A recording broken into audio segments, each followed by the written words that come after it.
Hi everybody, Andreas Nestia, business coach and mentor.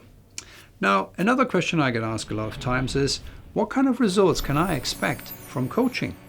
Now, I'm going to give you some examples to highlight actually how coaching works and what kind of results it achieves. Okay, let me start with a furniture making company where I first entered the company and there were two business owners in the company and they were both doing the same thing.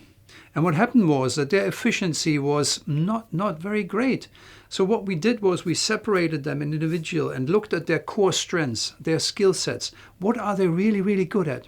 And then what we did was we said, okay, so you're really good at sales and marketing, so perhaps you look at that. The other person was really good at the operation, managing the team of furniture makers down in the workshop, making sure they need to do what they need to do, and they have all the KPIs in place, so they got a good performance out of them. And so once we separated them, they could then work on their core strengths and really drove the business forward. Another one I'm working with was a café.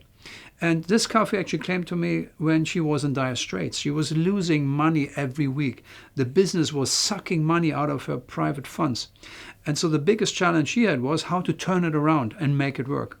So we sat down, we looked at her profit margins, we were looking what she was doing with that place, she was looking how she was managing her team, and we started to change things and implement certain strategies to help her with her marketing. Her marketing was very weak.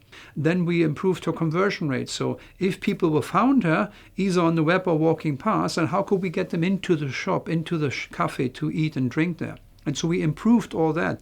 So after about 3 months, she stopped losing money.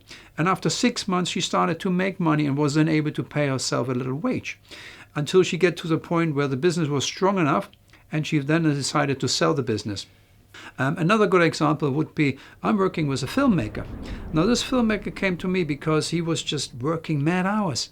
And he didn't have any clarity of where he wanted to take his business. Now, he's been in business for the best part of 25 years, and he's never done anything else. And so when he came to me, he said, I don't know where this is all going. And I'm not sure if I got a liability here or if I'm actually ever going to be able to turn it into an asset, something that's worth my time and my money and my investment. And so what I did with him was we really looked at what's important in your life. What is it you want to focus on? What do we need to change to enable you to see the bigger picture? And so this is still work in progress, obviously, but he's making great progress and things are now coming together and he now can see clearly what this is actually going to look like and where he wants to take it. And then the last example I'm going to give here is I work with a charity as well. And so the charity manager came to me and said, I need to grow this charity quite massively. And I don't know what kind of strategies we can use, what kind of marketing, what kind of initiatives can we do. One of the first things we did was we overhauled her outgoing marketing, her social media approach. We looked at various areas that she was kind of concentrating on and thought, is that the right way to go? And what kind of events do you run that create happy donors to your charity? And we changed that slightly. I worked with her very closely until she had the right kind of strategies in place to move things forward. And now she's thriving. The charity is doing very well. And obviously it's still work in progress. So we're still working on some of the areas. But she has already improved. The point I'm making here is really that it's not always the business that I'm changing as a business coach with a business owner. It's actually the mindset of the business owner. And look at things that, asking questions like, why are you doing this? And is that the right way? Or perhaps do we need to look at other ways to even be better at that? So if any of that sounds of interest to you, why not get in touch? My contact details are below. I would love to have a chat with you. And thank you very much. Bye-bye.